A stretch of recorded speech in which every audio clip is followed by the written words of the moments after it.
गोदान संसार अनजालि नोंलाय माथो खालामनो सानखो दालाय माथो खालामबावनो सना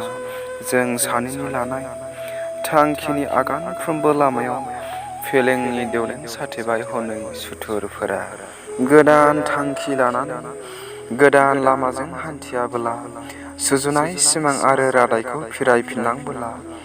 जों सानैनि गोसो गोरोबलायनायनि गोरा बान्दोआबो गुब्रु सारलाङोबोला गावनि सायखंजोंनो फेजेनजागोन जों सना गोबां बोसोर गोबाव सम गोरबोसे अनज्लायनायनि गेजेरजों मोजां मोनज्लायबोबाय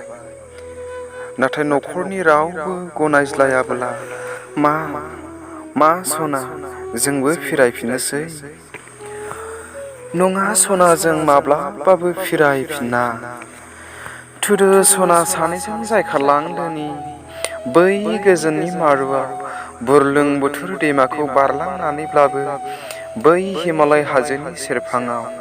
जोंनि गोदान संसार आरो अनज्लायनायनि गोदान नखर लुखांहैनि दावखा सिला सिगुन खर' सायाव बिरबाय लामा सामा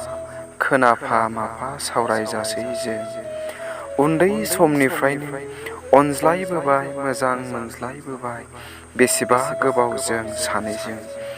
सुखु दुखु रानज्लायना संसार जालांनो हरै बारैनि मारुआव थांफिनजासेयाव गोरा बान्दोजों खाबाय सानैजों जुलि लानायनि रादाय बै हिमालयनि आफाङाव खोलो खोलो सुदेम बारजों देहा सोलेर गोजोनग्लायगोन सना आरो बै मारुनि रायजो राजाफोरनि बोर सारस्रिनायजोंनो बारखागोन सेफालि बिबार गोरबो सिङाव रुखु रुखु गाबखोमाबाय थाना जानाय लोंनाय उन्दुनाय मावनाय दांनायाव सोरबा नुसि नुसि मेगनाव दाहा दिखारनि मोदै फुगार खोमाना गोरबोआव बेसेबां दुखु सैसोबावनो सना जोंलाय थु अनजालि थु सानैजों बै मारुआवनो खारखुमा लांदोनि जों सानैनि सुजुनाय सिमां खानाय रादाय आरो लानाय समायखिराखौ